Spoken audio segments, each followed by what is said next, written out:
So we're at a tipping point now in the process of designing hospitals in the U.S. and around the world. We've really been doing it the same way for the last 60 years with little innovation. And it's really time to take the innovation in medicine, the innovation in product design, and apply it to the way we design hospitals and involve the users, involve the patients, and involve the caregivers to create those beautiful spaces, that stage, if you will, that we're trying to create. And there are many different types of stages that we're looking at around the world these days. It could be a simple maternity ward in a village in Africa that has nothing right now. So you're providing that space and listening to those villagers and creating and crafting a space for them to supply their basic needs. But it's much more than that. It's an inspiration to them for wellness, for gathering and for learning from each other.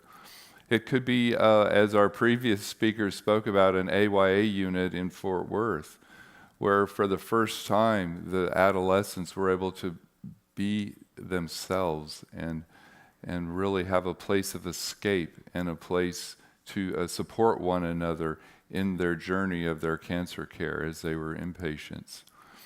It might be those family members who are trying to have their visits at the hospital, multiple visits, time after time with their sick children and also with their siblings, creating those environments that distract, those environments that reduce stress. Reduced stress creates a better healing environment. There are many ways that we can do that.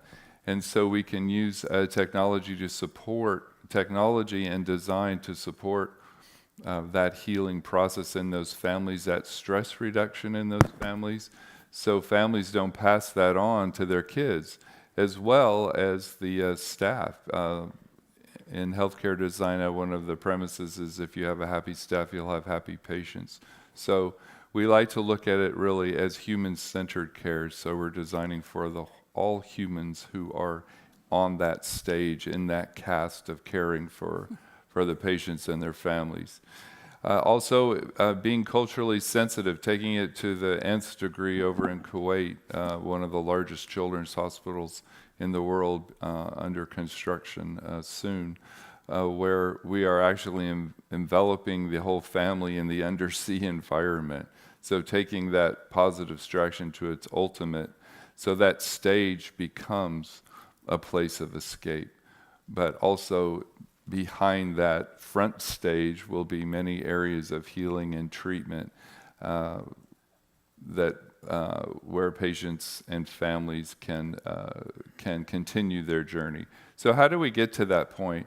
I've heard my colleagues up here talking about great spaces and great work they're trying to do, and as caregivers, all of the innovation that's happening really around the world, but seems a lot of it centering in the United States.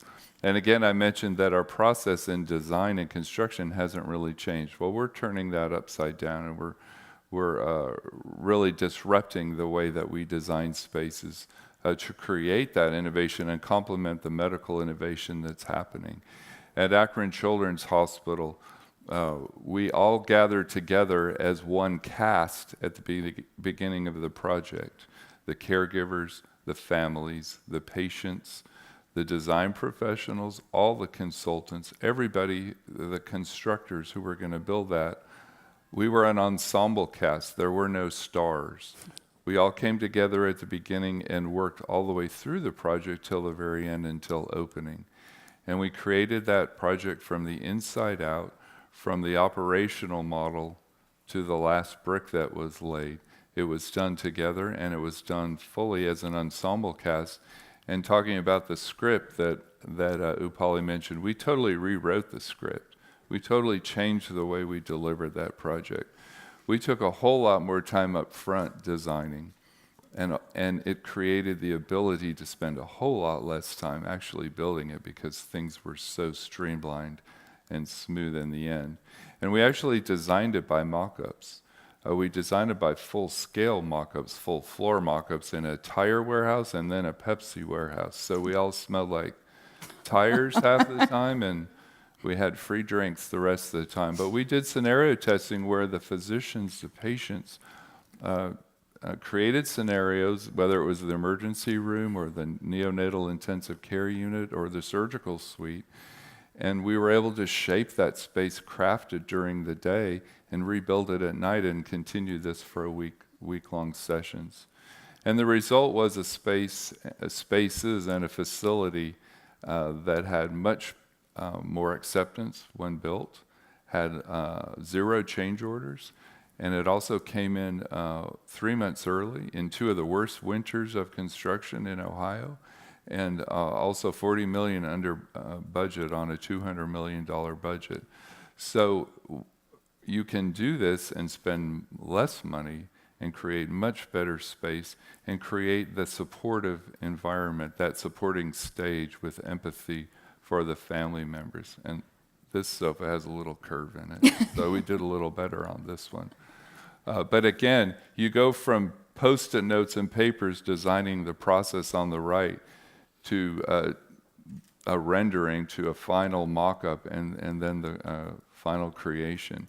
We also use a lot of virtual reality in our work, but I really think it's combining the highest technology with the highest touch that's the most successful, because it is an experiential field now. We're moving away from the transactional, and it's very experiential, and I think until you experience all of that, you can't create that empathy that you need to design the facilities that will be lasting.